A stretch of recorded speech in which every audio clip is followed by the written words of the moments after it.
Episode 81। आसमानी मीनार के दूसरे बड़े के आंगन में। आसमानी मीनार के दूसरे बड़े के आंगन में जीवप्ती त्रिपाठी तेजी से भोजन कर रहा था, जबकि नीलेश और अन्य उसके बगल में बैठे उससे बातचीत कर रहे थे। बेशक वे इस बारे में भी पूछ रहे थे कि सुमित्रा ने उस रात जीवप्ती त्रिपाठी को इतना भारी आघात क्यों दिया था, लेकिन जीवप्ती त्रिपाठी ने कुछ भी कहने की हिम्मत नहीं की। ये तो ठीक है, लोकेश धमीजा ने तुम्हें फिर से परेशान तो नहीं किया? जीवप्ती त्रिपाठी ने बातचीत का विषय बदल दिया।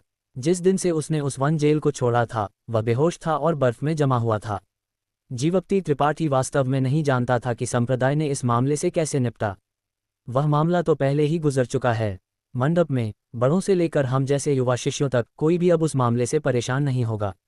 नीलेश ने जवाब दिया, फिर अचानक एक उलझन भरे भाव के साथ जीवप्ती त्रिपाठी की ओर देखा। असल में इस बार हम सुरक्षित हैं, इसका कारण मेरे दादाजी नहीं हैं। हम। जीवप्ती त्रिपाठी ने सिर उठाया, क्या ये दूसरे बड़े की कार्रवाई के कारण नहीं है? नहीं। नीलेश ने धीरे से अपना सिर हिलाया और कुछ शर्मिंदगी के साथ जीवप्ती त्रिपाठी को उस दिन एल्डर हॉल में हुई घटना के बारे में बताया। फिर बोला, अंदाज़ा लगाओ कि जब मेरे दादाजी ने मुझे रोका तो कौन आया था? कौन? तुम कभी अंदाज़ा नहीं लगा पाओगे कि वह वास्तव में योगदान मंडप से कोषाध्यक्ष अनीशपाल यादव थे। वह संप्रदाय प्रमुख का जेड पेंडेंट और संप्रदाय प्रमुख के निर्देश भी लाए थे। इस तरह वह मामले को एक छोटे से मामले में बदलने में कामयाब रहे। बुजुर्ग अनीश। जीवप्ती त्रिपाठी स्तब्ध रह गया। अगर वह न होते, जीवप्ती भाई, मुझे डर है कि पहले बड़े ने तुम्हें कड़ी सजा दी होती। नीलेश ने अपराधबोध से भरे चेहरे के साथ कहा। जीवप्ती त्रिपाठी खुलकर मुस्कुराया, छोटे भाई, इसे दिल पर मत लो। नीलेश ने बार बार झुककर प्रणाम किया, भाई, मैं जानता हूं कि मालिक उदार हैं। मैं अपने दादाजी की ओर से तुमसे माफ़ी मांगता हूं। बुजुर्ग अनीश ने इस बार सही काम नहीं किया। जीवप्ती त्रिपाठी ने इसे दिल पर नहीं लिया। जब ऊपरी स्तर के लोग लड़ते थे तो वे हमेशा अपने शिष्यों को मोहरों के रूप में इस्तेमाल करते थे। यह मानव स्वभाव था। नीलेश ने आगे कहा, कोषाध्यक्ष अनीशपाल यादव का मूल रहस्यमय है। बुजुर्ग अनीश ने यह भी कहा कि उनकी ताकत अथाह है। मुझे बस इतना नहीं पता कि वह इस मामले में क्यों शामिल हुए और संप्रदाय प्रमुख के साथ भी उनका संबंध क्यों है। जीवप्ती त्रिपाठी ने विचार किया, बुजुर्ग अनीश उस तरह के व्यक्ति हैं जो अवसरों का फायदा नहीं उठाते हैं। अगर कोई लाभ नहीं होता तो वह ऐसा काम नहीं करते। उनका कोई न कोई मकसद जरूर रहा होगा। लेकिन चाहे जो भी हो, यह एक तथ्य है कि उन्होंने हमारी मदद की। वरिष्ठ भाई, तुम सही कह रहे हो। हम तुम्हारे शामिल होने का इंतजार कर रहे हैं, सुमेध पटेल ने कहा। चलो अब चलते हैं। समय बर्बाद करने का समय नहीं था। लोगों का एक समूह तेजी से योगदान मंडप की ओर बढ़ा। योगदान मंडप के अंदर कोषाध्यक्ष अनीशपाल यादव सो नहीं रहे थे, बल्कि काउंटर के पीछे बैठे थे। जैसे ही जीवप्ती त्रिपाठी का समूह अंदर आया, उन्हें देखकर मुस्कुरा रहे थे, जैसे वह उनका इंतजार कर रहे हों। उद्धरण चिन्ह ... दादाजी। अतीत में इस दूसरी पीढ़ी ने हमेशा कोषाध्यक्ष अनीशपाल यादव को बुजुर्ग अनीश कहकर पुकारा था। लेकिन आज नीलेश ने उनके सामने अभिमानी होने की हिम्मत नहीं की। कोषाध्यक्ष अनीशपाल यादव मुस्कुराए, तुम एक अच्छे लड़के हो। हे। नीलेश शर्मिंदा था। तुम मेरा धन्यवाद करने आए हो? कोषाध्यक्ष अनीशपाल यादव ने सभी की ओर देखा। समूह ने सिर हिलाया। बस इतना ही काफ़ी है। छोटे जीवप्ती त्रिपाठी रुक जाए। तुम बाकी सब जा सकते हो। हाँ। सुमेध पटेल और अन्य ने झिझकने की हिम्मत नहीं की। उनके पैरों के तलवों के गर्म होने से पहले ही उन्होंने जल्दी से झुककर प्रणाम किया और वापस चले गए। योगदान मंडप छोड़ने के बाद सभी समझ गए कि कोषाध्यक्ष अनीशपाल यादव ने उनकी मदद जीवप्ती के कारण ही की थी। अन्यथा वह वरिष्ठ भाई जीवप्ती को क्यों छोड़ते? लेकिन उन्होंने भाई जीवप्ती की मदद क्यों की? योगदान मंडप के अंदर जीवप्ती त्रिपाठी भी उलझन में था। कोषाध्यक्ष अनीशपाल यादव, तुम मुझसे क्या चाहते हो? उसने घुमा फिराकर बात नहीं की। इसके बजाय उसने सीधे अपने दिल में उठ रहे सवाल को पूछ लिया। अनीशपाल यादव हंसे और काउंटर के पीछे से बाहर निकले। अपने हाथ पीछे करके वह जीवप्ती त्रिपाठी के चारों ओर चक्कर लगाने लगे। कुछ चक्कर चलने के बाद उन्होंने सिर उठाया और पूछा, तुम्हें क्या लगता है कि मैं तुमसे क्या चाहता हूँ? मुझे नहीं पता। जीवप्ती त्रिपाठी ने आंखें घुमाईं। अगर मुझे पता होता तो मैं तुमसे क्यों पूछता? अनीशपाल यादव ने आगे कहा, चूंकि तुम इतने ईमानदार हो, मैं तुम्हारे साथ नाटक नहीं करूंगा। तुम्हें एक ऐसा व्यक्ति होना चाहिए जो ये जानता हो कि दया का बदला कैसे चुकाया जाता है। इस बार मैं तुम्हारी मदद कर रहा हूं क्योंकि मैं चाहता हूं कि तुम मेरा एक एहसान करो। जीवप्ती त्रिपाठी ने माथे पर बल डाला, मैं तुम्हारी मदद कैसे कर सकता हूं? कोषाध्यक्ष अनीशपाल यादव की ताकत गहरी थी। अगर वह ऐसा नहीं कर सकते थे तो वह कैसे कर सकता था? जैसे कि उन्होंने जीवप्ती त्रिपाठी की चिंताओं को भांप लिया हो। कोषाध्यक्ष अनीशपाल यादव मुस्कुराए, चिंता मत करो, कोई खतरा नहीं है। जब तक तुम शर्तों को पूरा करते हो, न केवल कोई खतरा नहीं होगा, बल्कि तुम्हारे लिए बड़े लाभ भी इंतजार कर रहे होंगे। जीवप्ती त्रिपाठी को तेजी से एहसास हुआ कि जब कोषाध्यक्ष अनीश पाल यादव ने वह आखिरी वाक्य कहा तो उनके चेहरे पर एक छिपा हुआ दर्द था। तुम चाहते हो कि मैं तुम्हारी मदद के लिए शर्तों को पूरा करूं? जीवप्ती त्रिपाठी और भी उलझन में था। उसने कभी ऐसा व्यक्ति नहीं देखा था जो मदद मांगते समय इतना नखरेबाज हो। कोषाध्यक्ष अनीश पाल यादव ने कहा, तुम्हें न केवल मेरी शर्तें पूरी करनी होंगी, तुम्हें दूसरे व्यक्ति को भी संतुष्ट करना होगा। ये बहुत परेशानी वाला काम है, मैं यह नहीं करूंगा। जीवप्ती त्रिपाठी जाने वाला था। मत करो। कोषाध्यक्ष अनीश पाल यादव चिंतित हो गए। उन्हें ऐसा व्यक्ति ढूंढना आसान नहीं था जो उनकी शर्तों को पूरा करता हो। वह उसे इस तरह कैसे जाने दे सकते थे? छोटे जीवप्ती त्रिपाठी, तुम ऐसे नहीं हो सकते। तुम्हें पता होना चाहिए कि पानी की एक बूंद का बदला वसंत के पानी से चुकाया जाना चाहिए। चाहे जो भी हो, ये बुजुर्ग आदमी तुम्हारा उद्धार करता है। तुम मुझे कैसे निराश कर सकते हो? फिर तुम्हें घुमा फिरा कर बात करने की ज़रूरत नहीं है। मुझे बताओ कि तुम क्या चाहते हो। अगर मैं मदद कर सकता हूँ तो मैं करूँगा। अगर मैं नहीं कर सकता तो तुम किसी और को ढूंढ सकते हो। मुझे अपना हाथ दो, मैं तुम्हारे शरीर में जीवन शक्ति की जांच करना चाहता हूँ। कोषाध्यक्ष अनीश पाल यादव ने उसे संदेह में रखने की हिम्मत नहीं की। जीवप्ती त्रिपाठी ने संदेह भरी नज़र से उनकी ओर देखा और अपना हाथ आगे बढ़ाया। उसे विश्वास था कि कोषाध्यक्ष अनीश पाल यादव उसे नुकसान पहुंचाने के लिए कुछ नहीं करेंगे। अनीश पाल यादव ने 2 उंगलियां बढ़ाईं और उन्हें जीवप्ती त्रिपाठी की कलाई पर रखा। जांच करते समय उनका चेहरा गंभीर था। उनके भाव बदलते रहे। पहले यह उदासीन था, लेकिन फिर यह एक गंभीर भाव में बदल गया। उनके भाव इतनी तेजी से बदले कि लोगों को अवाक कर दिया। अच्छा अच्छा अच्छा, क्या शुद्ध अमृत रस है? अनीश पाल यादव ने अपना हाथ वापस ले लिया। वह बहुत खुश थे। क्या इसका जीवन शक्ति से कोई लेना देना है जिसकी मैंने खेती की है? जीवप्ती त्रिपाठी ने अनुमान लगाया। बेशक, इसका इससे लेना देना है। अनीश पाल यादव ने सिर हिलाया। अन्यथा मैं तुम्हें क्यों खोजता? छोटे जीवप्ती त्रिपाठी, मैं तुमसे एक सवाल पूछना चाहता हूँ। तुम्हें मुझे ईमानदारी से जवाब देना होगा। क्या सवाल? अनीश पाल यादव का भाव अचानक अजीब हो गया। उनकी आंखें चारों ओर भटक गईं क्योंकि उन्होंने सावधानी से अपने शब्दों पर विचार किया। बहुत देर बाद उन्होंने घबराए हुए और उम्मीद से पूछा, तुम अभी भी एक कुंवारे हो, है ना? क्योंकि वह बहुत घबराए हुए थे, अनीश पाल यादव ने अपनी गर्दन तानी और अपना चेहरा जीवप्ती त्रिपाठी के सामने कर दिया। उनकी दोनों आंखें सीधे उसे घूर रही थीं। जीवप्ती त्रिपाठी जल्दी से 2 कदम पीछे हट गया, फिर 3 कदम। उसके पूरे शरीर पर रोंगटे खड़े हो गए। वह कांपने से खुद को रोक नहीं पाया। उसने सतर्कता से पूछा, तुम क्या कर रहे हो? ये बुजुर्ग आदमी, क्या उसे कोई विशेष वासना थी? ये सवाल बहुत बेतुका था। तुम इतनी दूर क्यों भागे? ये बुजुर्ग आदमी तुम्हें खा नहीं जाएगा। अनीश पाल यादव ने जीवप्ती त्रिपाठी का पीछा किया जब तक कि वह एक कोने में मजबूर नहीं हो गया। उन्होंने रहस्यमय तरीके से धीमी आवाज में पूछा, क्या तुम अभी भी एक कुंवारे हो या नहीं? तुम क्या चाहते हो? जीवप्ती त्रिपाठी ने, अगर तुमने गड़बड़ करने की हिम्मत की तो मैं तुम्हें अपने साथ ले जाऊंगा वाला हाव भाव बनाया। तुम्हें क्या लगता है कि यह बुजुर्ग आदमी क्या है? अनीश पाल यादव ने जीवप्ती त्रिपाठी का रूप देखा और आखिरकार जाग गए। वह शर्माए बिना नहीं रह सके। वह जल्दी से कुछ कदम पीछे हट गए। ये वह नहीं है जो तुम सोचते हो। तुम लड़के, तुम इतने गंदे कैसे हो सकते हो? क्या आप जानना चाहेंगे कि कोषाध्यक्ष अनीश पाल यादव जीवप्ती त्रिपाठी से क्या चाहते हैं? ये रहे आपके द्वारा प्रदान किए गए चीनी नामों के हिंदी अनुवादों का उपयोग करके मार्शल शिखर उपन्यास की गद्यांश की व्याख्या। अचानक सामने आया एक रहस्य। उस रात जब जीवप्ती त्रिपाठी यांग का प्रारंभिक तत्व क्षेत्र इनिशियल एलिमेंट रेल्म में प्रवेश कर रहा था, तब एक नकाबपोश महिला ने उस पर घात लगाकर हमला किया था। पहले उसने सोचा कि वह उसे मारना चाहती है, लेकिन अंत में उसने महसूस किया कि ऐसा नहीं था। वह केवल उसकी मदद करना चाहती थी, अन्यथा अपनी शक्ति के साथ वह विरोध भी नहीं कर पाता। उस समय जीवप्ती त्रिपाठी को कुछ संदेह था। अब उसने अंततः नकाबपोश महिला की पहचान की पुष्टि कर ली थी। इस क्षण जीवप्ती त्रिपाठी का दिल इस वरिष्ठ बहन रवीना सिंह शियनिंग चैंग के प्रति कृतज्ञता से भरा हुआ था। गलत समय पर अनीश पाल यादव मैंगवुया बीच में आ गए और जीवप्ती त्रिपाठी तथा रवीना सिंह के बीच खड़े हो गए। एक मुर्गी की तरह जो अपने चूजों की रक्षा करती है, उन्होंने अपनी बहुमूल्य शिष्या को अपने पीछे छिपा लिया। जीवप्ती त्रिपाठी ने संदेह से उनकी ओर देखा। आप एक दूसरे को जानते हैं? अनीश पाल यादव ने हंकार भरी। उनका चेहरा गर्व और संतुष्टि से भरा था। यह मेरी शिष्या है। आपकी शिष्या? जीवप्ती त्रिपाठी का जबड़ा लगभग जमीन से टकरा गया। उसकी आंखें रवीना सिंह और अनीश पाल यादव के बीच अविश्वास से घूमती रहीं। किसने सोचा होगा कि सेठ अनीश ट्रेजरर मैंग जैसा अविश्वसनीय व्यक्ति वास्तव में एक शिष्या को स्वीकार करेगा। क्या ये गलत शिष्या को सिखाना नहीं था? तुम दोनों एक दूसरे को जानते हो? अनीश पाल यादव ने जीवक्ति त्रिपाठी की ओर देखा। नहीं, रवीना सिंह का उत्तर बहुत सरल और निर्णायक था। बोलते समय वह अनीश पाल यादव के पीछे छिप गई और अपने छोटे हाथों को हिलाया।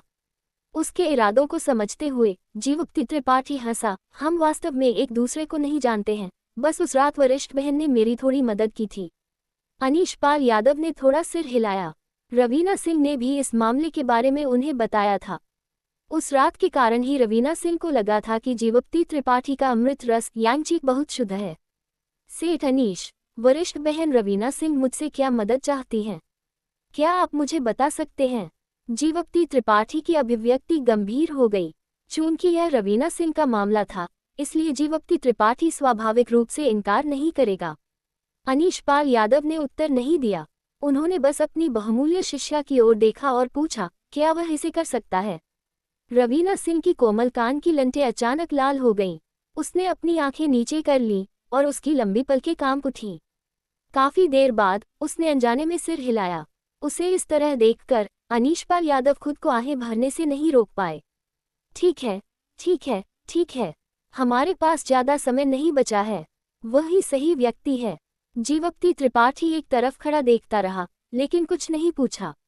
विशेष शारीरिक गठन का रहस्य। कुछ देर बाद अनीश पाल यादव ने अचानक गंभीरता से पूछा, जीवक्ति त्रिपाठी, क्या आप जानते हैं कि इस दुनिया में कुछ ऐसे लोग हैं जो बाकी लोगों से अलग पैदा होते हैं? ये लोग ऐसी क्षमताओं के साथ पैदा होते हैं जिन्हें सामान्य लोग नहीं देख सकते हैं। जीवक्ति त्रिपाठी की अभिव्यक्ति गंभीर हो गई क्योंकि उसने फुसफुसाते हुए कहा, सेठ अनीश, क्या आप उन लोगों की बात कर रहे हैं जिनके पास विशेष शारीरिक गठन स्पेशल कॉन्स्टिट्यूशंस हैं? सही कहा। अनीश पाल यादव ने सिर हिलाया। ये लोग स्वर्ग द्वारा धन्य हैं और स्वर्ग द्वारा भी प्रिय हैं। कुछ लोगों का गठन खेती कल्टिवेशन के लिए उपयुक्त होता है। कुछ लोगों का गठन घायल होने के बाद आसानी से ठीक हो जाता है। कुछ लोगों का गठन लड़ाई के लिए उपयुक्त होता है। सभी प्रकार के अजीबोगरीब गठन होते हैं, लेकिन चाहे वह कोई भी हो, जब तक उनके पास एक विशेष गठन होता है, वे ऐसी ऊंचाइयों तक पहुंच सकते हैं जहां पहुंचने की कोई और अपने क्षेत्र में उम्मीद भी नहीं कर सकता। हम जैसे सामान्य लोग विशेष गठन वाले लोगों से बहुत ईर्ष्या करते हैं। हालांकि विशेष गठन वाले लोग बहुत दुर्लभ होते हैं। लाखों लोगों में शायद एक भी न हो।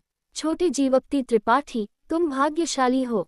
आज मैं तुम्हें विशेष गठन वाले व्यक्ति से मिलवाता हूँ। जीवक्ति त्रिपाठी की अभिव्यक्ति ठंडी हो गई। उसने आश्चर्य से रवीना सिंह की ओर देखा जो अनीश पाल यादव के पीछे खड़ी थी। क्या ऐसा हो सकता है कि वरिष्ठ बहन रवीना सिंह? हाँ, अनीश पाल यादव का चेहरा गर्व से भरा था क्योंकि वह खुशी से मुस्कुराए। उन्होंने थोड़ा सिर हिलाया। ये सही है, रवीना सिंह का गठन सामान्य लोगों से अलग है। जीवक्ति त्रिपाठी की भावनाएं उतार चढ़ाव में थीं। उसने कभी नहीं सोचा था कि यह आसानी से शर्मीली और डरपोक वरिष्ठ बहन इतनी भाग्यशाली व्यक्ति होगी। वरिष्ठ बहन के पास किस तरह का गठन है? जीवक्ति त्रिपाठी खुद को उत्सुक होने से नहीं रोक पाया। अनीश पाल यादव ने उत्तर नहीं दिया। इसके बजाय उन्होंने एक पल के लिए खुद से बुदबुदाया और फिर अपना मुंह खोला। इस पेड़ पर फल अभी अभी पक गए हैं। शिष्या, जाओ और उन्हें तोड़ो। रवीना सिंह ने उनके निर्देशों का पालन किया और अंतिम 3 सूर्य फल 3 सन फ्रूट के पेड़ तक चली गई। फिर उसने कोमलता से पेड़ से 3 फल तोड़े। जीवक्ति त्रिपाठी ने हस्तक्षेप नहीं किया। उसे लगा कि उसके संदेह का उत्तर जल्द ही मिल जाएगा। शिष्या, उसे अपनी क्षमताओं को देखने दो। अनीश पाल यादव हंसे। रवीना सिंह ने थोड़ा सिर हिलाया। वह जीवक्ति त्रिपाठी के सामने चली गई और अपना कोमल हाथ फैलाया। वह हाथ सफेद और पतला था। उसकी नाजुक हथेली में वे 3 सूर्य फल थे जिन्हें अभी अभी तोड़ा गया था। कनिष्ठ भाई, कृपया देखिए, रवीना सिंह ने धीरे से कहा। उसने अपने शरीर में जीवन शक्ति युआनजी को थोड़ा संचालित किया। जीवक्ति त्रिपाठी की अभिव्यक्ति अचानक चौंक गई। ऐसा इसलिए था क्योंकि उसने पाया कि जैसे ही रवीना सिंह ने अपनी ऊर्जा को संचालित किया, उसके छोटे हाथ में मौजूद 3 सूर्य फल वास्तव में लाल ऊर्जा से उमड़ उठे। वह फलों के भीतर समाहित जीवन शक्ति थी। जीवक्ति त्रिपाठी सच्ची यांग गुप्त तकनीक ट्रू यांग सीक्रेट आर्ट का अभ्यास करता था, इसलिए वह जीवन शक्ति के प्रति बहुत संवेदनशील था। स्वाभाविक रूप से वह महसूस कर सकता था कि 3 सूर्य फलों के भीतर की ऊर्जा को पागलपन की तरह निकाला जा रहा था। लेकिन ये कैसे हुआ? 3 सूर्य फल से निकली ऊर्जा रवीना सिंह के सामने इकट्ठी हो गई। हवा कितनी भी तेज क्यों न चली हो, वह बिखरी नहीं। 10 सांसों से भी कम समय में तीनों 3 सूर्य फल ने अपना मूल रंग और चमक खो दी थी। इतना ही नहीं, तीनों 3 सूर्य फल जल्दी से सूख गए। जब हवा चली तो वे बारीक पाउडर में बदल गए और हवा में बिखर गए। रवीना सिंह ने फिर से हरकत की। उसने संघटित अमृत रस यांग युआनची को एक हाथ में रखा, जबकि उसका दूसरा हाथ हवा में नाच रहा था। उसकी हरकतों का पालन करते हुए कुंडलीदार नाले कॉइलिंग ड्रैगन स्ट्रीम के नीचे की अमृत शक्ति यांगची पानी के स्तंभों की तरह हवा में उठी। वे सभी रवीना सिंह की ओर दौड़ पड़े। उसने अनायास ही एक ऊर्जा के तंतु को पकड़ लिया और उसे अपने सामने लाल ऊर्जा के ढेर में फेंक दिया। उसके हाथ तेज और तेज चलने लगे। प्रत्येक पकड़ अमृत शक्ति को पकड़ने में सक्षम थी जो कुंडलीदार नाले से बाहर निकली और उसे अपने सामने लाल ऊर्जा के ढेर में मिला दिया। जैसे जैसे समय बीता, उसके सामने लाल ऊर्जा का ढेर बहुत बड़ा नहीं हुआ। इसके बजाय ये छोटा और छोटा होता गया। हालांकि इसमें समाहित अमृत रस की मात्रा बढ़ रही थी। थोड़ी देर बाद रवीना सिंह ने अंततः कुंडलीदार नाले से अमृत शक्ति को पकड़ना बंद कर दिया। उसके दोनों हाथों ने लाल ऊर्जा के ढेर को केंद्र की ओर दबाया। उसकी दोनों हथेलियां तेजी से बंद हो गईं। जब उसने फिर से अपनी हथेलियां खोलीं, तो उसके हाथों में 3 चमकीली लाल गोलियां पिल्स थीं। गोलियां गोल और आकर्षक थीं। गोली प्रभामंडल और गोली नसें स्पष्ट रूप से दिखाई दे रही थीं। जीवक्ति त्रिपाठी पहले ही हक्का बक्का हो चुका था। उसके सामने के दृश्य को केवल दिव्य बॉडली के रूप में वर्णित किया जा सकता था। इसे वर्णित करने का कोई अन्य तरीका नहीं था। इस क्षण जीवक्ति त्रिपाठी को अंततः समझ में आया कि वरिष्ठ बहन रवीना सिंह ने उसे गोलियों की बोतल कैसे दी थी। वे सभी इसी तरह परिष्कृत रिफाइंड की गई थीं। हालांकि क्या ये थोड़ा बहुत सरल और आसान नहीं था? कीमियागर एल्केमिस्ट शुरू में ही दुर्लभ थे। गोलियां बनाते समय असफलता का जोखिम भी होता था। इसके अलावा जब कीमियागर गोलियां बना रहे होते थे तो उन्हें विशेष उपकरणों की भी आवश्यकता होती थी, जैसे कि एक औषधीय भट्ठी और भट्ठी की आग। हालांकि उसके सामने इस वरिष्ठ बहन रवीना सिंह ने केवल अपने हाथों का उपयोग किया था। 3 सूर्य फल के अलावा उसने किसी अन्य सामग्री का उपयोग नहीं किया था। फिर भी वह आसानी से 3 गोलियां बनाने में सक्षम थी। तुम्हारे लिए, रवीना सिंह ने जीवक्ति त्रिपाठी के सामने अपना हाथ बढ़ाया। जीवक्ति त्रिपाठी ने एक गहरी सांस ली और अपने दिल के झटके को शांत किया।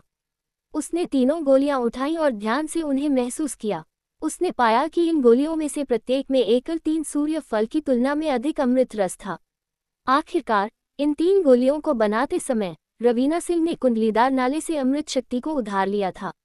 वरिष्ठ बहन, अगर आप गोलियां बनाने लगेंगी तो मुझे डर है कि दवा राजा घाटी मेडिसिन किंग वैली के लोगों के पास कोई व्यवसाय नहीं रहेगा। जीवक्ति त्रिपाठी कड़वाहट से मुस्कुराया। उसने कभी किसी ऐसे व्यक्ति को नहीं देखा था जो गोलियां बनाने को इस हद तक सरल बना सके। इस व्याख्या में रवीना सिंह का विशेष शारीरिक गठन स्पष्ट रूप से गोलियां बनाने से संबंधित है, जो जीवक्ति त्रिपाठी के लिए एक चौंकाने वाला खुलासा है। क्या आप चाहते हैं कि मैं इस अध्याय के बाद की कहानी का अनुवाद करूं, या आप मार्शल शिखर से कोई और गद्यांश देना चाहेंगे? यहाँ तक कि औषधि राजा की घाटी के लोग भी, जो स्वयं को जीवनयापन के लिए कीमियागर एल्केमिस्ट कहते हैं, शायद रवीना सिंह के समान उपलब्धियां हासिल न कर पाएं। वरिष्ठ बहन के पास किस तरह का शरीर है? जीवक्ति त्रिपाठी ने सिर घुमाकर पूछा। अनीशपाल यादव ने गंभीर स्वर में उत्तर दिया, पवित्र आत्मा औषधि शरीर सेक्रेड स्पिरिट मेडिसिन बॉडी। क्या ये कीमिया एल्केमी से संबंधित है? सही है। अनीशपाल यादव ने सिर हिलाया। ये शरीर बहुत खास है और शायद 1000 साल में एक बार भी दिखाई न दे। जिन लोगों के पास पवित्र आत्मा औषधि शरीर होता है, उन्हें गोलियां लेने पर किसी भी दुष्प्रभाव साइड इफेक्ट्स का सामना नहीं करना पड़ता। आपको ये भी पता होना चाहिए कि हर दवा का एक दुष्प्रभाव होता है। हालांकि कई गोलियां हैं जो खेती में सहायता कर सकती हैं और यहाँ तक कि किसी व्यक्ति की शक्ति को भी बढ़ा सकती हैं, फिर भी एक सीमा होती है कि कोई व्यक्ति कितनी गोलियां ले सकता है। पवित्र आत्मा औषधि शरीर अलग है। ये कहा जा सकता है कि पवित्र आत्मा औषधि शरीर दुनिया की सबसे अच्छी औषधि भट्ठी है। एक बार जब गोलियां पेट में चली जाती हैं, तो कोई भी हानिकारक चीज शुद्ध की जा सकती है। तुम्हारी इस वरिष्ठ बहन ने केवल 5 साल तक खेती की है और वह पहले ही अलगाव और पुनर्मिलन सीमा सेपरेशन एंड रियूनियन बाउंड्री के शिखर पर पहुंच चुकी है। अगर मैंने जानबूझकर उसकी खेती को नहीं दबाया होता तो वह पहले ही जीवन शक्ति क्षेत्र युआनची बाउंड्री में प्रवेश कर चुकी होती। जीवक्ति त्रिपाठी चौंक गया। अलगाव और पुनर्मिलन सीमा के शिखर तक पहुंचने में 5 साल। यहाँ तक कि विमल चंद पाठक भी इसी स्तर पर थे। उन्होंने कब तक खेती की थी? 10 साल से अधिक, और यह भी उसकी खेती को दबाने के बाद था। अगर उसने इसे नहीं दबाया होता तो क्या इसका मतलब यह नहीं होता कि वह सुमित्रा से भी अधिक शक्तिशाली थी? जीवक्ति त्रिपाठी शर्म से लाल हो गया। इस वरिष्ठ बहन की तुलना में अंतर आसमान और पृथ्वी जैसा था। उसके सामने खड़ी लड़की ऊंचे आसमान के मंडप की सबसे बड़ी प्रतिभा थी। हालांकि वरिष्ठ बहन रवीना का इतनी तेजी से विकसित होने का कारण उसके द्वारा ली गई बड़ी संख्या में गोलियां से अटूट रूप से जुड़ा हुआ था। अनीशपाल यादव ने आगे कहा, पवित्र आत्मा औषधि शरीर में केवल ये लाभ नहीं है। यदि कोई ऐसी दैवीय कौशल डिवाइन स्किल की खेती करता है जो इसके अनुरूप हो, तो जब तक दुनिया में ऊर्जा है उन्हें गोलियों में शुद्ध किया जा सकता है। यहाँ तक कि दुनिया की विश्व ऊर्जा वर्ल्ड एनर्जी को भी जब तक शिष्य तैयार है गोलियों में शुद्ध किया जा सकता है। दुनिया में कुछ भी जब तक उसमें ऊर्जा है गोलियों में शुद्ध किया जा सकता है। यदि दुनिया की विश्व ऊर्जा को शुद्ध किया जा सकता है तो 3 सूर्य फल स्वाभाविक रूप से कोई समस्या नहीं होंगे। जीवक्ति त्रिपाठी लगभग भविष्यवाणी कर सकता था कि यह वरिष्ठ बहन रवीना भविष्य में निश्चित रूप से दुनिया की सबसे अच्छी कीमियागर होगी। केवल उसके अद्वितीय शरीर के आधार पर कोई भी उसकी बराबरी नहीं कर सकता था। इस बार रवीना जीवन शक्ति चरण में प्रवेश करना चाहती है, लेकिन इससे पहले उसे अपने शरीर में कुछ शुद्ध करने की आवश्यकता है। वह यह अकेले नहीं कर सकती।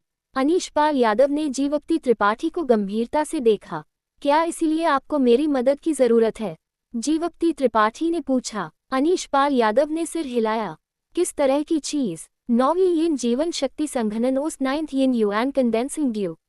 ये चीज जीवन शक्ति को संघनन कंडेंसिंग करने के लिए बेहद फायदेमंद है। अगर मैं रवीना को इस चीज को शुद्ध करवाना नहीं चाहता तो मैं उसकी खेती को नहीं दबाता।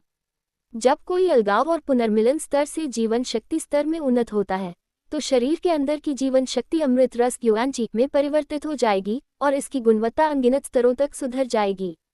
यह एक प्रक्रिया थी जिससे हर खेती करने वाले को गुजरना पड़ता था। हालांकि इस प्रक्रिया के दौरान यदि कुछ स्वर्गीय खजानों हेवनली ट्रेजर्स के साथ पूरक किया जाता है तो परिवर्तित अमृत रस की गुणवत्ता बेहतर होगी। ये 9वीं यिन जीवन शक्ति संघनन ओस स्पष्ट रूप से ऐसा ही एक स्वर्गीय खजाना था और यह निश्चित रूप से सबसे अच्छा स्वर्गीय खजाना था। 9वीं यिन जीवन शक्ति संघनन ओस में अपनी आध्यात्मिकता है, इसलिए इसे प्राप्त करना बहुत मुश्किल है। यदि कोई ऐसा व्यक्ति जो आवश्यकताओं को पूरा नहीं करता है उसे छूता है तो वह तुरंत आत्मा शक्ति स्पिरिट चीक में बदल जाएगा और गायब हो जाएगा।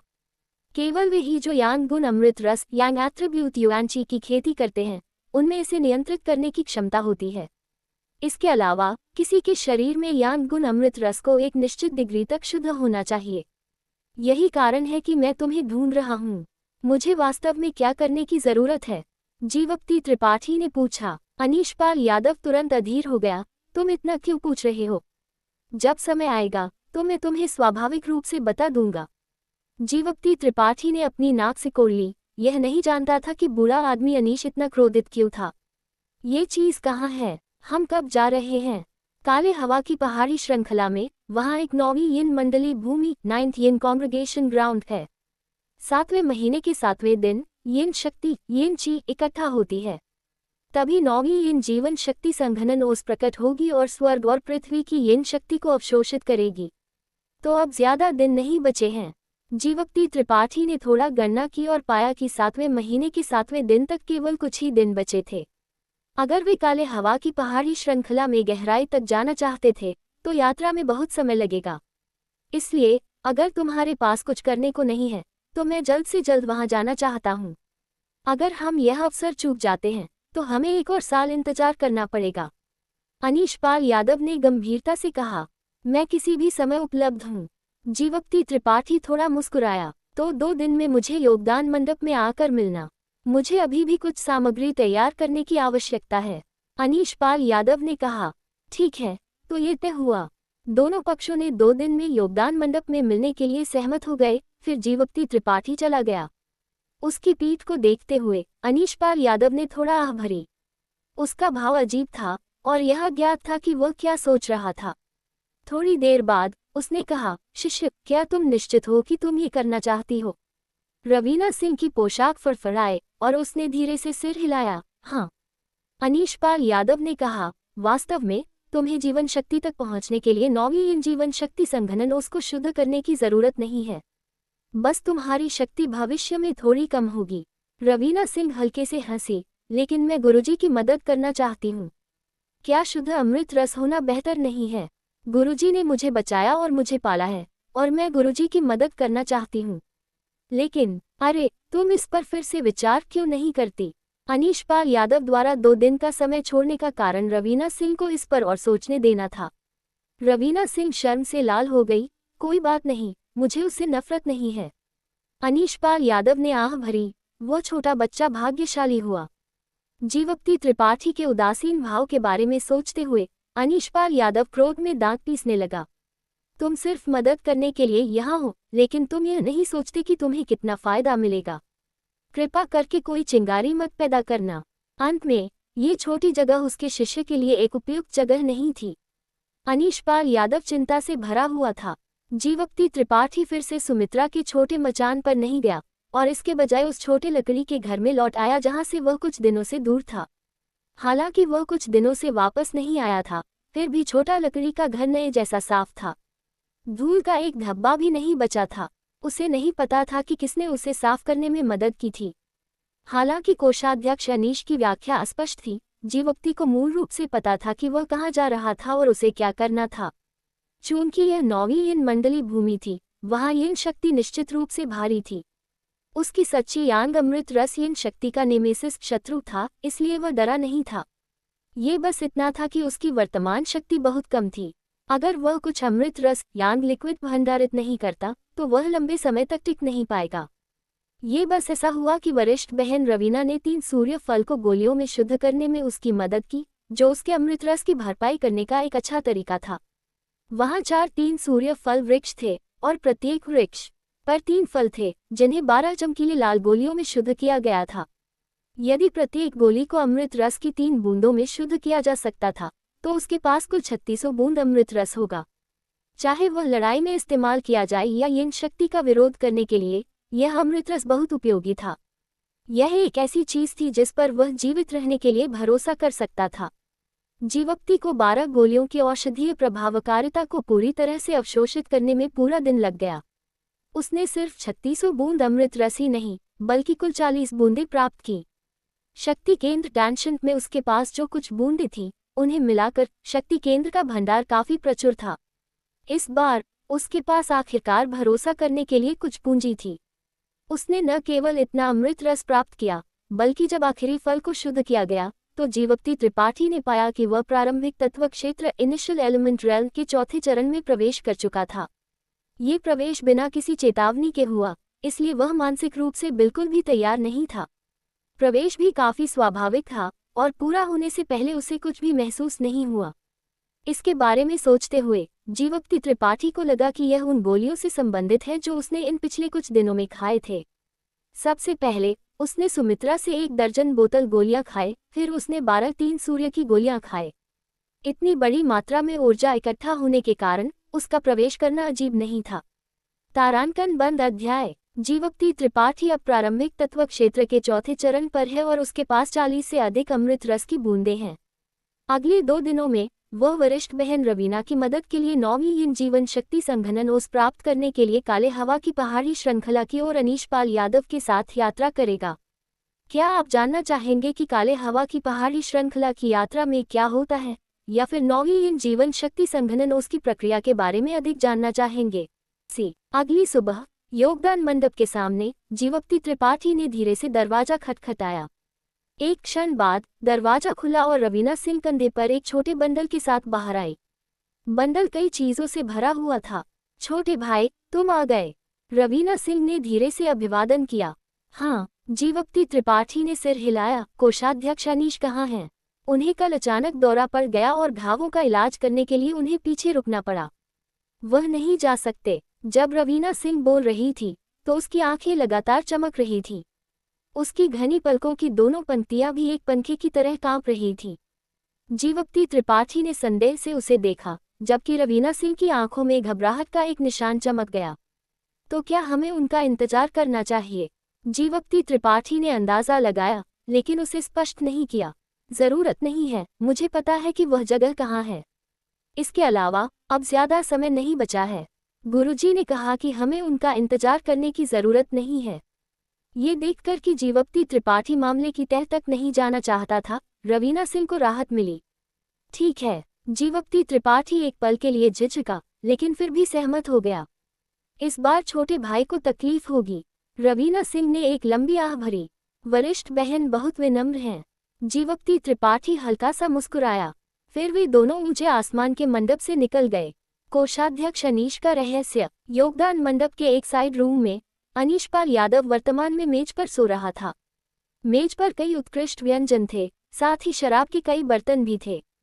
ये स्पष्ट था कि कोषाध्यक्ष अनीश सोने से पहले शराब और स्वादिष्ट व्यंजनों का स्वाद ले रहा था। ये स्वादिष्ट व्यंजन सभी रवीना सिंह द्वारा बनाए गए थे, लेकिन उनमें एक विशेष मसाला जोड़ा गया था। रवीना सिंह के पवित्र आत्मा औषधि शरीर को आधार के रूप में उपयोग करते हुए अनीशपाल यादव जैसे विशेषज्ञ भी विशेष मसाले का विरोध नहीं कर सके। अनीशपाल यादव ने अनुमान लगाया कि वह कम से कम कई दिनों तक सोएगा। अनीशपाल यादव अपने पूरे जीवन में चतुर रहा था, लेकिन उसने कभी नहीं सोचा था कि एक दिन उसका बूढ़ा घोड़ा ठोकर खाकर उसके प्यारे शिष्य के हाथों गिर जाएगा। ये कहा जा सकता है कि एक झूठी कदम हमेशा के लिए अफसोस का कारण बन सकता है। जब तक अनीशपाल यादव जागेगा, तब तक सब कुछ अटल हो चुका होगा। काले हवा की पहाड़ी श्रृंखला की यात्रा। जब जीवप्ती त्रिपाठी और रवीना सिंह काले बेर का शहर पहुंचे, तो उन्होंने 2 घोड़े और कुछ दैनिक आवश्यकताओं की चीजें खरीदी और फिर चल पड़े। खरीदारी करते समय जीवप्ती त्रिपाठी ने उस जगह के स्थान के बारे में भी पूछताछ की जहां वे जा रहे थे। रवीना सिंह के अनुसार काले बेर का शहर से काले हवा की पहाड़ी श्रृंखला तक लगभग 10 दिन की यात्रा थी। हालांकि यह एक लंबी यात्रा थी, उनके पास अभी भी काफी समय था। दोनों के ऊंचे आसमान के मंडप से निकलने के तुरंत बाद ये खबर विमलचंद पाठक के कानों तक पहुंची। विमलचंद पाठक की साजिश। जिस दिन उसने सुमित्रा और जीवप्ती त्रिपाठी को वन कारागार में इतनी अंतरंगता से कार्य करते देखा था, उस दिन से विमलचंद पाठक कई दिनों तक शराब में अपने दुखों को डुबोता रहा था। कल वह आखिरकार शांत हो गया था और थोड़ी देर सोचने के बाद उसे लगा कि उस दिन जो हुआ वह नहीं था जो उसने देखा था। सुमित्रा का स्वभाव कैसा था, विमलचंद पाठक इससे अधिक स्पष्ट नहीं हो सकता था। अपनी अकड़ और शक्ति के साथ वह जीवप्ती त्रिपाठी में कैसे रुचि ले सकती थी, जो प्रारंभिक तत्व क्षेत्र के केवल तीसरे स्तर पर था। इससे भी अधिक उन दोनों का आपस में कोई संपर्क नहीं लगता था। वे मूल रूप से अजनबी थे। विमलचंद पाठक को आखिरकार समझ आया कि सुमित्रा और जीवप्ती त्रिपाठी उस दिन केवल अभिनय कर रहे थे। उस समय ईर्ष्या नफरत में बदल गई थी और विमलचंद पाठक के पास ये सोचने का समय नहीं था कि यह वास्तविक है या नहीं। लेकिन इसके बारे में सोचने के बाद विमलचंद पाठक की आत्मा बहुत उत्साहित हुई। कल वह अपनी भावनाओं को व्यक्त करने के लिए सुमित्रा को ढूंढने गया था। वह सुरुचिपूर्ण और सुशोभित था, उस दिन की तरह पागल और नियंत्रण से बाहर बिल्कुल नहीं था। हालांकि अंत में उसे अभी भी सुमित्रा ने बाहर निकाल दिया। विमलचंद पाठक की दिल की गांठ खुल गई थी। जब तक सुमित्रा को किसी दूसरे आदमी ने नहीं लिया, वह एक दिन उसकी होगी। विमलचंद पाठक बहुत आत्मविश्वासी था। आखिरकार वह ऊंचे आसमान के मंडप का सबसे उत्कृष्ट पुरुष शिष्य था और सुमित्रा सबसे उत्कृष्ट महिला शिष्य थी। दोनों का संयोजन स्वाभाविक रूप से कुछ ऐसा था जिसे बुजुर्ग देखना चाहते थे। सुबह जल्दी विमलचंद पाठक सुमित्रा से मिलने के लिए काले हवा व्यापार में जाने की सावधानी से तैयारी कर रहा था। लेकिन जैसे ही वह निकलने वाला था, कानून प्रवर्तन हॉल का एक शिष्य अचानक एक आश्चर्यचकित अभिव्यक्ति के साथ दौड़कर अंदर आया। भाई विमल, जीवप्ती त्रिपाठी अभी ऊंचे आसमान के मंडप से निकला है। ये सुनकर विमलचंद पाठक की आंखें चमक उठी। क्या वह अकेला निकला? नहीं, वह अंधेरे हॉल की एक शिष्य के साथ निकला जिसका नाम रवीना सिंह है। शिष्य ने जवाब दिया। रवीना सिंह? विमलचंद पाठक ने अपनी आंखें छोटी कर ली। मैं उसे जानता हूँ। उसकी शक्ति मेरी तुलना में है, लेकिन वह मुख्य शिष्य नहीं है। वह महिला बहुत अजीब है। वे कहाँ गए? विमल चंद पाठक ने एक पल के लिए सोचा। उसकी आंखों में पागलपन का एक निशान अचानक उभर आया। वह व्यर्थ व्यक्ति इस समय ऊंचे आसमान के मंडप से बाहर निकल गया। अगर मैं उसे बाहर मार सकता हूं, तो क्या मैं अपने दिल की नफरत को हल नहीं कर पाऊंगा? मुझे उनकी मंजिल नहीं पता, लेकिन ऐसा लगता है कि वे कहीं जा रहे हैं क्योंकि उन्होंने काले बेर का शहर में 2 घोड़े खरीदे हैं। कहीं जा रहे हैं। विमल चंद पाठक ने अपनी भौं उठाए। अच्छा अच्छा, बहुत अच्छा। कुछ बार अच्छा कहने के बाद विमल चंद पाठक अचानक पलटा और एक क्रूर अभिव्यक्ति के साथ कहा, जाओ और कुछ भरोसेमंद वरिष्ठ मार्शल भाइयों को ढूंढो जो कम से कम अलगाव और पुनर्मिलन सीमा पर हैं ताकि वे इस यात्रा पर मेरे साथ जाएं। भाई, तुम क्या करना चाहते हो? हे, क्या ये स्पष्ट नहीं है कि मैं क्या करना चाहता हूँ? तुम अभी भी क्यों पूछ रहे हो? विमल चंद पाठक का चेहरा विकृत हो गया। वह जीवप्ती का पीछा करना चाहता था और अपने प्यार के प्रतिद्वंद्वी से छुटकारा पाना चाहता था। वह रवीना सिंह को भी नहीं छोड़ सकता था। आखिरकार, अगर खबर बाहर निकल गई तो यह कोई मजाक नहीं होगा।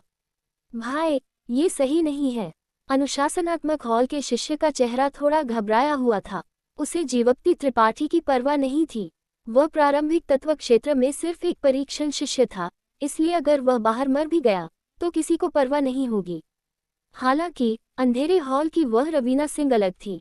कोई भी उसकी पृष्ठभूमि के बारे में स्पष्ट नहीं था, लेकिन चूंकि उसके पास शिखर अलगाव और पुनर्मिलन सीमा के खेती करने वाले की शक्ति थी, वह निश्चित रूप से कोई नहीं थी।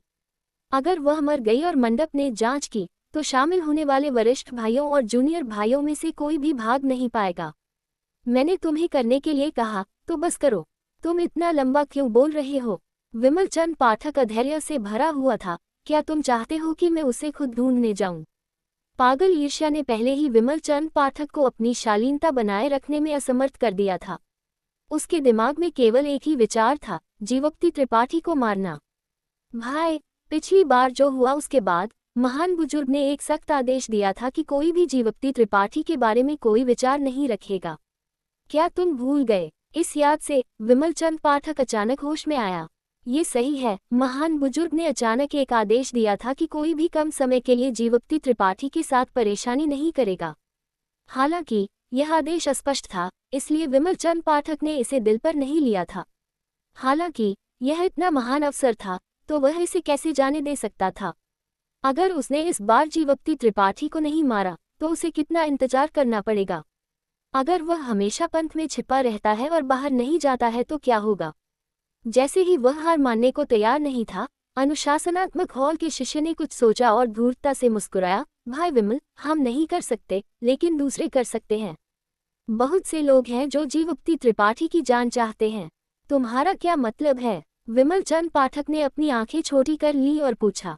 उस व्यक्ति ने कहा, ऐसा कहा जाता है कि खून समूह के उप प्रमुख विक्रमजीत सिंह का पोता विक्रम पिछले 1 महीने से जीवप्ती त्रिपाठी के बारे में पूछताछ कर रहा है। विक्रमजीत सिंह, विमल चंद पाठक स्वाभाविक रूप से उसके बारे में जानता था। वह खून समूह में एक सुप्रसिद्ध व्यक्ति था और उसकी शक्ति भी अमरता आरोहण सीमा इमॉर्टल असेंशन बाउंड्री पर थी। उसके पोते में कोई उत्कृष्ट बिंदु नहीं था और इस साल वह केवल शक्ति परिवर्तन चरण ची ट्रांसफॉर्मेशन स्टेज पर था। विमल चंद पाठक भ्रमित था। विक्रम उसके बारे में पूछताछ क्यों कर रहा है? उस व्यक्ति की अभिव्यक्ति स्पष्ट हो गई। यह उस ड्रैगन लेडी रेशमा से संबंधित लगता है। विक्रम रेशमा का पीछा कर रहा है, उसे अपनी अनन्य संपत्ति मान रहा है। हालांकि जीवप्ती त्रिपाठी और रेशमा के बीच का संबंध अस्पष्ट है। विक्रम ने कहा कि एक दिन वह जीवप्ती त्रिपाठी को मार डालेगा और उसे यह जानने देगा कि उसकी महिला के बारे में विचार रखने के परिणाम क्या होते हैं। रेशमा, विमल चंद पाठक की आंखों के सामने पर्याप्त स्तनों और उठाए हुए नितंबों वाली एक आकर्षक युवती दिखाई दी। एक पल के लिए उसकी सांस भारी हो गई। ये ड्रैगन लेडी लोगों के दिल को लुभाने में अच्छी थी। तीनों पंथों के लगभग सभी युवा शिष्यों ने उसके बारे में सुना था और विमल चंद पाठक ने भी उसे एक बार देखा था। वह व्यर्थ व्यक्ति वास्तव में एक अच्छी चीज नहीं है, अप्रत्याशित रूप से इस ड्रैगन लेडी के साथ संबंध रखता है। विमल चंद पाठक ईर्ष्या से मर रहा था, लेकिन उसका मुंह धार्मिकता और क्रोध से भरा था। एक पल के लिए सोचने के बाद उसने संदेह से पूछा, ये सही नहीं है, तुम्हें इतनी विस्तृत जानकारी कहाँ से मिली? यहाँ तक कि अगर विक्रम जीवप्ती त्रिपाठी की जान लेना चाहता था, तो वह इतनी धूमधाम से नहीं कर सकता था। क्या ये सांप को डराने के लिए घास को पीटना नहीं था? अगर जीवप्ती त्रिपाठी ने इसके बारे में सुना तो उसमें ऊंचे आसमान के मंडप से निकलने की हिम्मत कैसे होती? जब तक विक्रम का दिमाग खराब नहीं हो जाता वह ऐसा नहीं करता। उस व्यक्ति का चेहरा अजीब हो गया और वह जवाब देना नहीं जानता था। बोलो, विमल चंद पाठक का चेहरा उतर गया। जी, इस व्यक्ति के पास इकबाल करने के अलावा कोई विकल्प नहीं था। कुछ दिन पहले मैं काले बेर के गांव के वसंत पवन बूंदाबांदी भवन में था जब मैं शराब पी रहा था। विक्रम बगल में रहता था और मैंने उसे कमरे में लड़की से बात करते हुए सुना। वसंत पवन बूंदाबांदी भवन। विमल चंद पाठक ने इस जूनियर भाई को नाखुशी से देखा। वह काले बेर के गांव में एक वेश्यालय था। वह वहां क्या करने गया था? पूछने की जरूरत नहीं थी, ये सिर्फ शराब पीने के लिए नहीं हो सकता था। उस व्यक्ति ने जारी रखा, भाई विमल, अगर विक्रम को इसके बारे में पता चला तो वह निश्चित रूप से जीवप्ती त्रिपाठी को इतनी आसानी से नहीं छोड़ेगा। हमें इसे खुद करने की जरूरत नहीं है। इससे भी अधिक, विक्रम स्वभाव से कामुक है। अगर हम उसे बताते हैं कि जीवप्ती त्रिपाठी के बगल में एक सुंदर लड़की है तो तुम्हें क्या लगता है कि वह क्या करेगा? विमल चंद पाठक की आंखें चमक उठी और वह ठंडा हंसा। शानदार योजना। किसी और की तलवार का उपयोग करके किसी को मारने का एक कदम वास्तव में बुरा नहीं था। एक पल के लिए विचार करने के बाद विमल चंद पाठक ने फैसला किया, चूंकि विक्रम उसे ढूंढना चाहता है तो हम उसे एक संदेश भेजेंगे। हालांकि यह मामला गुप्त रूप से किया जाना चाहिए और खुला नहीं होना चाहिए। हमें उसे यह नहीं जानने देना चाहिए कि हम संदेश भेजने वाले थे। इसके अलावा हमें विक्रम को बताना चाहिए कि जीवप्ती त्रिपाठी के बगल में लड़की में शिखर अलगाव और पुनर्मिलन सीमा के खेती करने वाले की शक्ति है। उसे उनके लिए जाना और तराशा हुआ घर आना नहीं चाहिए। जी, वह व्यक्ति आदेश प्राप्त करने के बाद जल्दी से निकल गया। जीवप्ती त्रिपाठी, देखते हैं कि क्या तुम इस बार बच सकते हो। केवल ये शर्म की बात थी कि रवीना सिंह, वह लड़की हमेशा एक घूंघट पहनती थी। हालांकि उसने कभी उसका चेहरा नहीं देखा था, विमल चंद पाठक लगभग निश्चित था कि वह एक आश्चर्यजनक सुंदरता थी। अगर ऐसी लड़की विक्रम के हाथों में गिर गई तो क्या होगा, इसके बारे में सोचने की जरूरत नहीं थी। एक पल के लिए विमल चंद पाठक विक्रम से कुछ ईर्ष्या कर रहा था। ऊंचे आसमान के मंडप का कानून प्रवर्तन हॉल कार्यवाही करने के लिए तैयार था। काले बेर का शहर में कहीं और कुछ लोग थे जो कार्यवाही करने के लिए तैयार थे। नूरलान का बदला। जीवप्ती त्रिपाठी और रवीना सिंह की सवार होकर निकलने के कुछ ही समय बाद अंधेरे से लोगों का एक समूह अचानक बाहर निकला। ठंडे चेहरे वाले नेता ने जीवप्ती त्रिपाठी की पीठ को घूरकर देखा और पूछा, क्या तुमने उस आदमी को स्पष्ट रूप से देखा? क्या वह जीवप्ती त्रिपाठी है? बिल्कुल, वरिष्ठ भाई नूरलान, वह बिना किसी संदेह के जीवप्ती त्रिपाठी है। पिछली बार हमें उसके द्वारा पीटा गया था। उसके बाद वरिष्ठ भाई राजकुमार राणा वरिष्ठ भाई धीरज पाठक को ढूंढने गए और कहा कि वह उसे एक सबक सिखाने का एक अवसर ढूंढेगा। हालांकि जब से वे काले हवा व्यापार शहर गए थे वे दोनों कभी वापस नहीं आए। नूरलान का चेहरा उदास था। उसने अपना हाथ हिलाया और कहा, जाओ कुछ घोड़े खरीदो। मैं जानना चाहता हूं कि मेरा भाई मर गया है या जीवित, और वह कहाँ है। धीरज पाठक 1 महीने से अधिक समय से लापता था। नूरलान उसे ढूंढ नहीं सका। बाएं और दाएं पूछताछ करने के बाद उसे आखिरकार जीवप्ती त्रिपाठी मिला। सत्य का पता लगाने के लिए उसे उस जीवप्ती त्रिपाठी को पकड़ना पड़ा। अगर यह उससे संबंधित था तो बड़े भाई के रूप में उसे स्वाभाविक रूप से अपने छोटे भाई का बदला लेना पड़ा। तारांकन बंद अध्याय। जीवप्ती त्रिपाठी और रवीना सिंह काले हवा की पहाड़ी श्रृंखला की ओर आगे बढ़ रहे हैं, जबकि विमल चंद पाठक ने विक्रम का उपयोग करके जीवप्ती त्रिपाठी को मारने की साजिश रची है और नूरलान भी धीरज पाठक के लापता होने की सच्चाई जानने के लिए जीवप्ती त्रिपाठी का पीछा कर रहा है। क्या आप जानना चाहेंगे कि रवीना सिंह और जीवप्ती त्रिपाठी अपनी यात्रा के दौरान क्या सामना करते हैं, या विमल चंद पाठक और नूरलान की साजिशें कैसे सामने आती हैं?